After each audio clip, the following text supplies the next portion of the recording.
Hello guys, today I'm setting up to test the Canon R5 with the 85 1.2 SD versus my Sony A7R IV with the Sigma 105 1.4 Art. These, in my opinion, are the best portrait setups that you can create. But just in case, I'm also testing the 135 GM because I know not everybody wants to carry a big monster like the Sigma. So, and also that will give me a chance to compare autofocus speed between two native or first-party lenses like the GM and the Canon. So this should be fun. My model is just arriving. I can see her in the parking lot right now. So we're about to start. And go. Hi, let me try that one more time. Hi, I'm Bella Morgan on TikTok, also known as Housey Bella, and I'm here with Gabriel today, and we're gonna be testing the Sony versus Canon.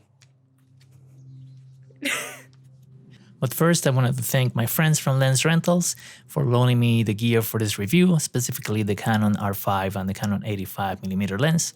And the Sony was part of my kit, so. But the Canon, thank you, Lens Rentals. Please, guys, use the LG Photo 15 code if you are renting gear from Lens Rentals. That way, they can track the performance of my channel, and that will help me get future projects with Lens Rentals. So if you want me to be able to do more reviews, more comparisons, having Lens Rentals cooperating with me will be a huge help. So please use that code if you're going to rent a lens. Thank you, and let's keep watching. So first of all, I wanted to mention that this is not a comprehensive review because I only had one day to do the whole shoot, and I wanted to do partially studio shoot and then the outdoor part. So there were many things I wish I had more time to test, but I couldn't. I'm working on getting the Canon R5 again, so hopefully I can do a follow-up to this video. So I still hope that this video has some information that is valuable for some of you guys, and you might be able to make a purchase decision based on it. So anyways, my apologies if I missed any tests that you were hoping to see.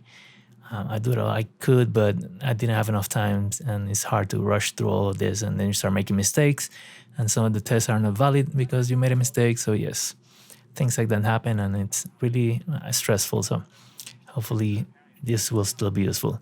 So right now I'm just setting up to do the close-up headshot kind of look of the comparison. I did a close-up, a mid-body shot, and then a full-body shot, so you can see how the lenses and the camera behave in terms of autofocus accuracy, and then the blur and the bokeh and sharpness and all that. So, and I will let you know what I experienced with each of them at different distances. I'm going to be showing you the photos and going through them on my computer so you can get a look. And then you'll be also able to download the files yourselves and compare on your own so you can make your own decision. Okay, so first of all, we're going to start with the close-up shot. This will be with the Canon R5 and 85 1.2 SD, wide open. And this is the Canon. This is converted with the Canon photo program to convert the raw files. I read a lot of things about Lightroom and Photoshop having some issues converting the R5 files, and I did notice the colors sometimes were off, and also it's a lot darker, and there were several things. So I decided just to go with Canon's own program for now and use that as the converter for the raw files. So this is a raw file, and the ones for the Sony is here. This is with the 135, and these are converted with Capture One, which is the best for Sony. Lightroom also doesn't give the best color when you use the Adobe profile or even the Sony profiles under Photoshop. To me, I just don't like the colors I get. So I either use my own profile with color checker or Capture One in this case. As you can see, the Sony and the Sigma, they both look very similar in color. And the Canon, it's pretty similar, but as you can see, it's a lot darker, like more contrasty. And it's almost like the Canon raw files are already pretty cooked. Like there's a lot more sharpness, a lot more punch added already. And I'm more used to getting a more flat canvas from a raw file because it's a raw file, right? It's supposed to be more like a, here you go. It's for you to cook this the way you want them. And so it's a bit too cooked for my taste. I tried different settings in the app. because I was using here, this is the Canon app, Digital Photo Professional. I tried like neutral and other options there, but I didn't want to start tweaking things because that wouldn't be fair. Then I had to start tweaking things for the Sony as well. So anyways, I just went with the standard setting and just converted it and brought it in. Now, I'm not saying it's a bad look. It's a bit dark here, but it's a good look. And I think it was protecting the highlights more than anything. The Sony kind of like forgot about the highlights and protected the shadows more. Surely I can bring this back because the dynamic range is good enough for that. But just a different approach and how Sony gives you a pretty flat raw file for you to work on, and Canon gives you a more cooked one. So not saying which approach is better or not. It's your thing. I personally like to get a more flatter one that I can tweak any way I want. But that's my thing. If you prefer the other one, it's all good as well. It's the same approach with the JPEGs, which I'm including on the folders. You're gonna be able to download all these files. So you'll be able to download the JPEG files also for each of them from camera, and the raw files from the camera, plus the ones that I have converted. So it's gonna be a lot of downloads. But if you want to get them, I'll have them all in a folder so you can have all the fun you want. So again, this is the STF. Well, not STF, doesn't call it STF, but it's the SD, the focus. And it's very smooth, beautiful background. And this is with the 135, which is a more normal bokeh round background. And then this is with the 105, which is a smoother version of that one. Less compression, but just a bit smoother than the 135. So you got a preference between this and this, for example. In this case, I love how this looks. Personally, I like that Gaussian look. But I also like this. Maybe I'm just used to this type of bokeh, but I like it too. So if we go on 100%, you will see what I was referring to as the Canon scene is more cooked already with sharpness. If I import this through the Photoshop raw file format, even though the colors are going to be very kind of bad for Canon, you can see that it's not going to have the same amount of sharpness already pre-applied or the contrasty look.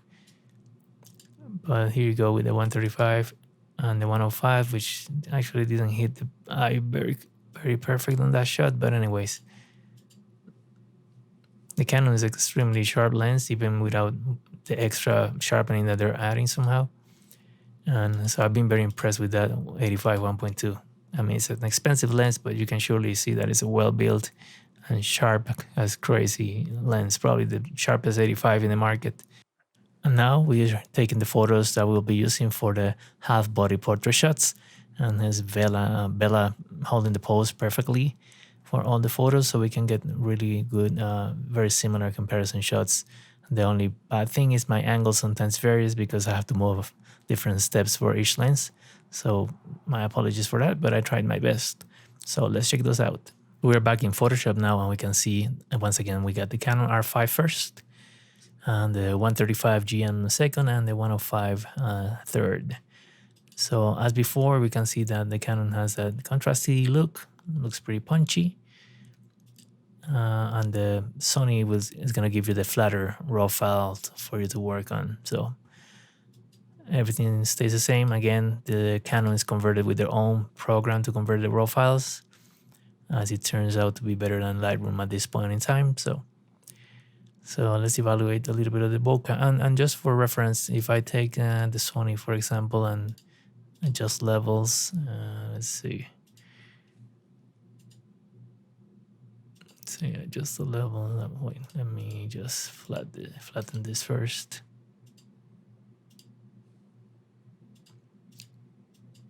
I get the curves and add probably 7. That should look pretty similar to the Canon just by adjusting 7. So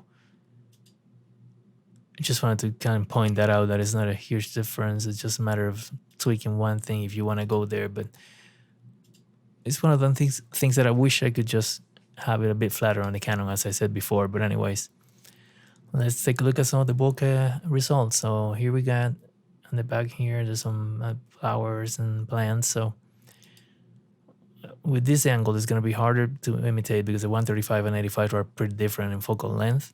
So as you can see, I totally cannot see that. So let's focus on this side of the screen on the left side. And so you can see the Canon gives you that Gaussian blur look, which is very nice to me. I like it personally. And the Sony 135 is a more normal bokeh balls everywhere. More compression, of course, it brings everything closer to the model. You can see down here too, next to her. This area next to her right elbow, you can see how with this one is like this, and with the Sony, it's a bit more nervous. Definitely smoother here with that blur. And with the 105, it's the angle is more similar to the 85. You can see the same thing. So let's look on the right side here. The 85 Canon and then the Sigma 105. So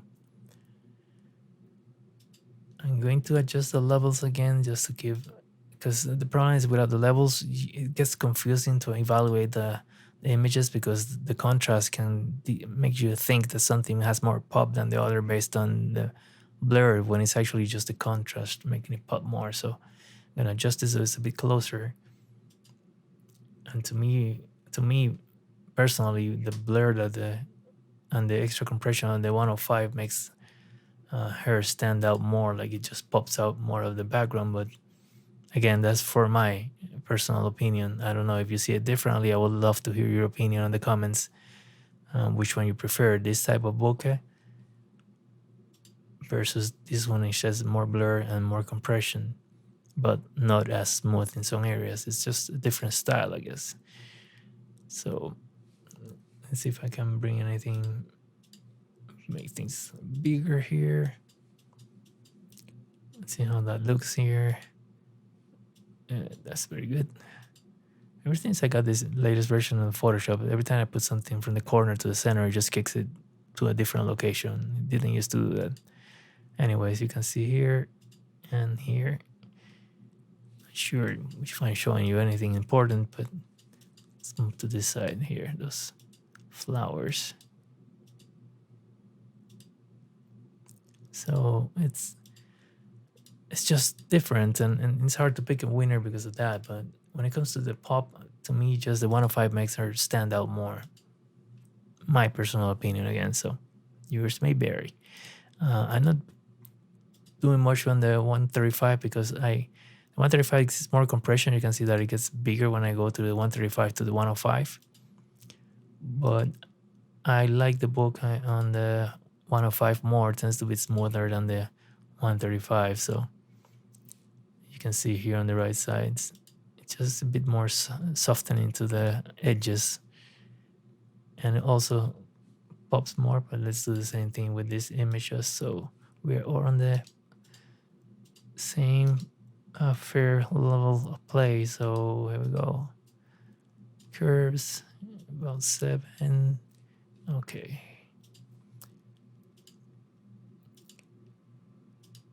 To me, just the extra blur just makes her stand out more than the 135 personally. But again, if you feel different, let me know in the comments which one you like more. Again, download the files and play with them and, you know, see them on your own computer and see which one you like the best. And finally, here we are setting off for the full body shot. And I'm looking for an angle where I can just include the plant in front of her as a foreground element. And also a position where I can try to get the same perspective of her in every lens, since I have to move several steps for each lens to keep her the same size and make the comparison more valuable, in my opinion. So let's check those out. So here we are on the final test for the full body shot with the planned in foreground element, and I tried to keep the similar angle, even though the 85 is not quite there. So sorry about that, but it's not very easy to do. And before I go through these images, I wanted to bring up something about autofocus. I've been very impressed with the accuracy of the R5 autofocus for eye. And there's one thing though. During the close-up photos, it only missed 2 out of 11. The R4 with the Sigma missed 3 out of 11. And with the 135, it missed 0. Now, when we did the mid-body shots, and neither of them missed any, so all the lenses did perfectly. But when it came to this particular test, I don't understand what happened with the Canon, but it actually missed like 5.5, and I said and a half because one of them was like borderline still acceptable. And I have no idea why, but it missed 5 of the shots. And when it was doing amazing before, I was like really, really impressed with the autofocus. So something odd happened during this shot. But in any case, let's go ahead and take a look. Yeah, you can see again the usual Gaussian-like blur of the Canon. And then let's jump to the 105 first. So the 105, let's see the background here. You can sort of tell a bit more with the blur of the Canon. When you bring the 105, it just blurs it out more and makes it like more artsy or abstract, I guess. It would be a good way of putting it. Same with the trees here, the branches. And by the way, I did the levels adjustment again on the Sony, so we don't get confused with which one has more pop because of the difference on how Canon is handling these RAW files versus Sony. So, but on the files that you'll be able to download, you can get the original RAW files and play with them any way you want. So here we go back to the Canon and the Sigma. So you can see that the Sigma definitely has more blurring power at 1.4 with the longer lens. And you can see here the brick behind her gets more blurry. And overall, when I'm swapping from this to this, my eyes right away get the notion that the Sigma just has more pop, like she just pops out more. Maybe it's the contrast is maybe a bit different right now, and let me try and adjust the Canon a little bit just to see if I just maybe did too much in the, just give it a tiny bit more and see if maybe I went too far with the Sony adjustment. But it's not even that. It's just like, to me, it's just like the extra blur and the compression. It all comes together and just makes her pop out more. It's just my opinion. Of course, if you have a different opinion, let me know. But in this shot in particular, I think that the difference between the 85 and the 105 just are more strong towards the 105 for my personal way of doing my photos.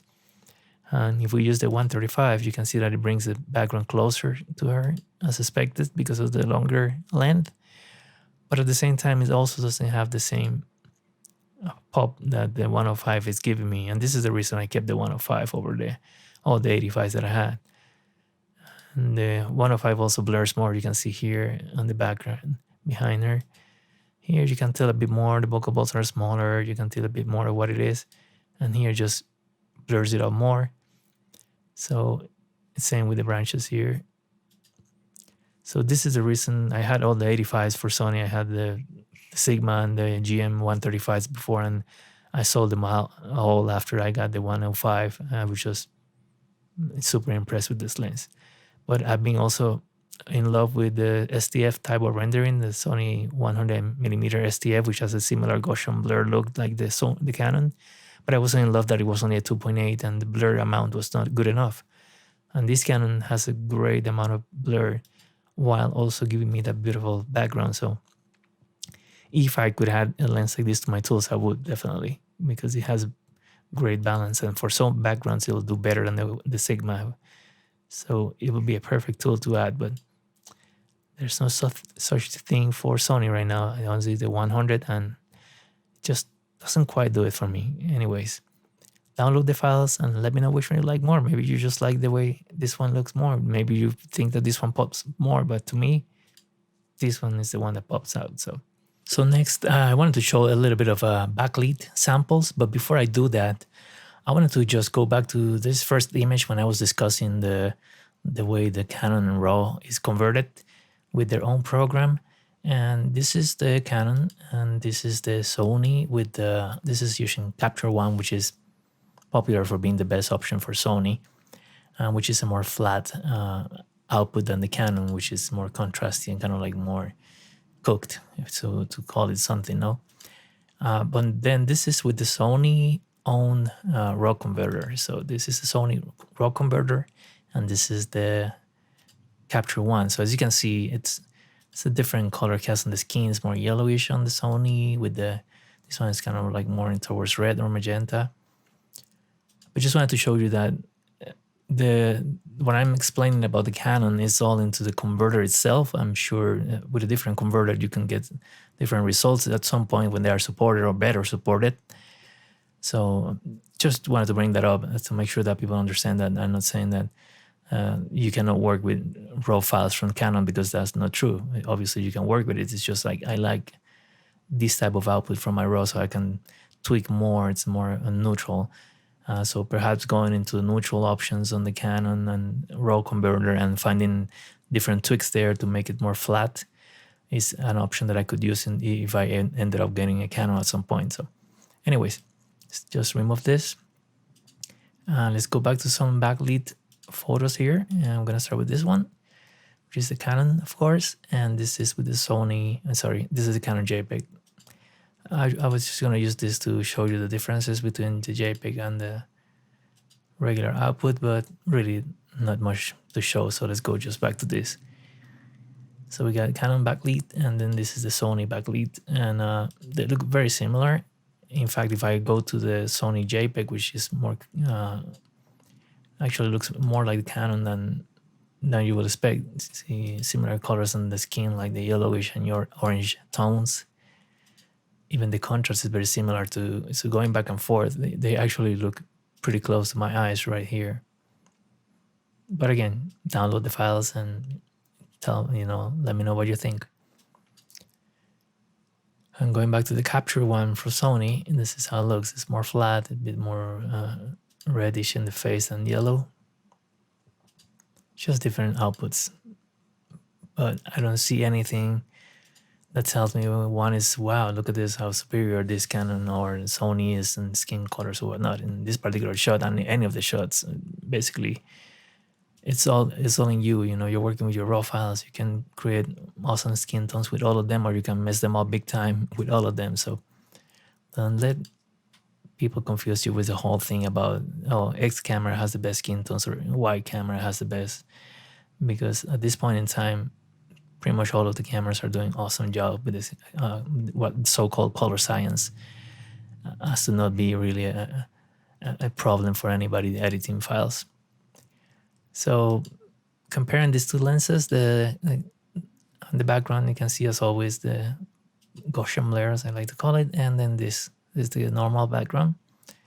I just wanted to see how this behaves in terms of color, on glare, because I know the Sigma is not the best at handling glare because it has this huge element, 105 millimeter filtered thread, and you'll see it on my next example where it couldn't handle it. But the main reason I wanted to do backlit shots is because I know that there's some reports about the Canon having issues, and I experienced that myself with some backlit or a crosslit, like a split lighting kind of setup, where it completely lost track of the eye. We couldn't find the eye at all, and the Sony wasn't having any issues with it. So that concerned me because I like that kind of shot. I like to do backlit. I like to do dramatic cross-lighting kind of style of shoot. So I hope that this is something Canon can actually fix with firmware, but we'll see. And when I do the studio test, you'll be able to see a quick test that I did showing that very clearly, where it just is perfectly finding the eye, and the moment I turn on a little bit of a backlit, it's gone. I can't find it anymore.